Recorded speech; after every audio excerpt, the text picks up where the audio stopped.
Bonjour à tous, Franck Ropers, expert en punch silat et spécialiste de la self-défense.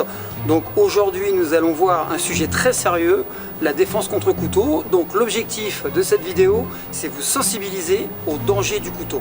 Et vous verrez qu'on est très loin de ce qu'on peut voir dans la salle d'arts martiaux.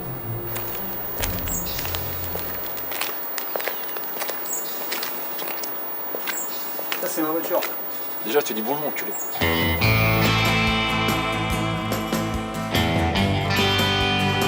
Tu vas faire comment pour me bouger? Bah, je vais vous demander de partir. Il n'y a pas de jeu. On se calme. Donc là, vous avez vu, ma vie vient juste de s'arrêter. Donc ça va très vite. Là, on est vraiment dans la réalité.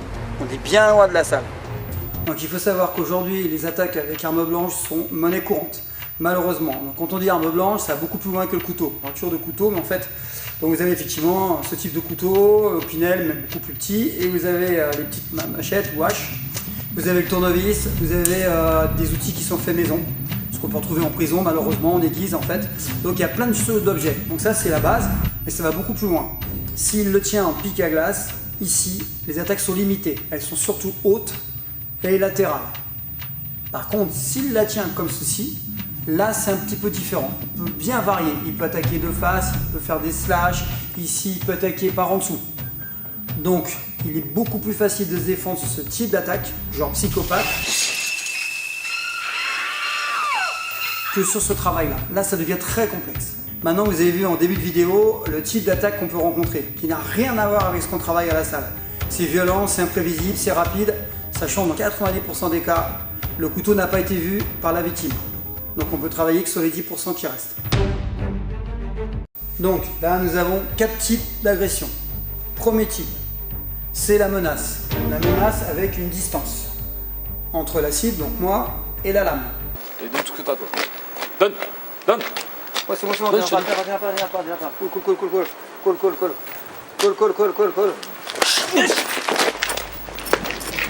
Donc il est évident qu'avec le couteau, on n'a pas envie de faire le malin, hein. C'est vraiment en dominant et non en dominé.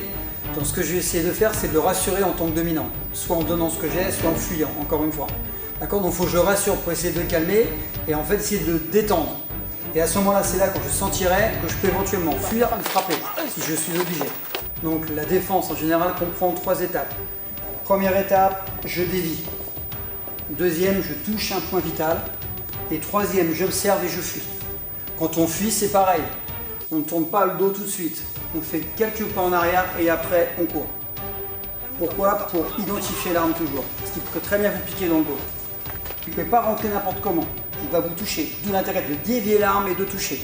Maintenant, il y a une règle très simple. Surtout ne pas mettre ses membres en dessous de la lame. Ni les mains, ni les pieds. Vous allez vous faire couper. Il faut dévier et essayer de toucher la cible la plus proche de vous. Là, il est évident que ce n'est pas les yeux. Parce que s'il revient, il me coupe. Donc, je vais pousser et je vais toucher la jambe. Comme ça, s'il revient, je ne suis plus en dessous de la lame. Donc, encore une fois, vous n'avez pas le droit à l'erreur. Donc n'allez pas faire ce genre de choses, vous restez ici, bing, je lui prends le poignet, je l'emmène, c'est pas possible. Deuxième type d'agression, c'est celui où la lame est en contact. Et il peut y avoir éventuellement une saisie, ce qui va compliquer les choses. D'accord?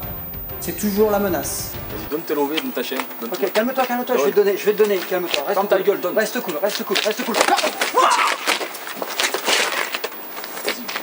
donne ta chaîne, donne tout. Je vais te donner. Tu restes calme, je vais te donner. Ferme ta gueule.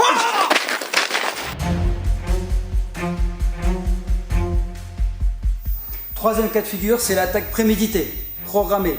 Donc là, il est à distance, il va me piquer, je ne sais pas quand. Voilà. Ça, j'ai vu la lame, j'ai eu la chance de voir encore la lame. Et la troisième, c'est l'attaque directe en slash, par exemple, où je ne suis pas prévenu. Voilà. Et ça, malheureusement, c'est des cas de figure qui arrivent. Alors, là, c'est pas critique. Il y a des techniques qui sont efficaces dans certains contextes, mais pas dans d'autres. Alors, le sol, c'est très efficace one and one. Par contre, si c'est beaucoup de monde autour, ça devient compliqué. Votre tête peut ressembler vite à un ballon. D'accord? Et notamment au couteau, c'est dangereux. Si vous mettez quelqu'un au sol et que la personne que vous immobilisez a le moyen d'accéder à une lame dans la poche, c'est ce qui arrive malheureusement, il va vous piquer.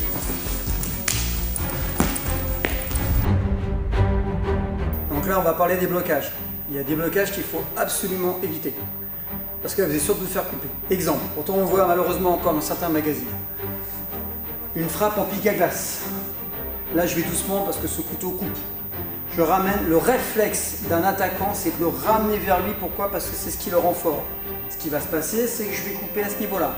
Au même titre, je vais frapper abdomen. Il va ramener, il va couper au niveau des veines. Donc jamais bloqué en croix. Il n'y a pas de méthode miracle face à un couteau. Il n'y a pas de vérité vraie. Moi-même, contre un couteau, je fuis, je donne. D'accord? Mais si je ne peux pas m'en sortir, je vais essayer d'utiliser l'environnement, jeter un sac, jeter des clés. Si je peux saisir ce qui est à portée de la main, ça peut être une chaise, n'importe quoi, mettre une table en barrage, un porte-manteau, jeter un vêtement. Là, le cas de figure typique, je suis ici. J'essaie de faire barrage, simplement. Et quand je le sens, je jette par exemple le tableau et encore une fois, je fuis.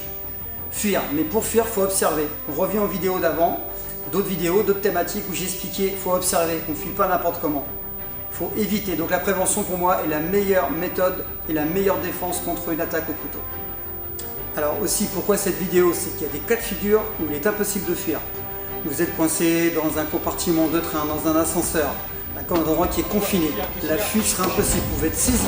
Donc là, il faudra bien faire quelque chose. Donc c'est clair que ces quelques outils peuvent vous aider à sortir, pas indemne, mais à sortir vivant.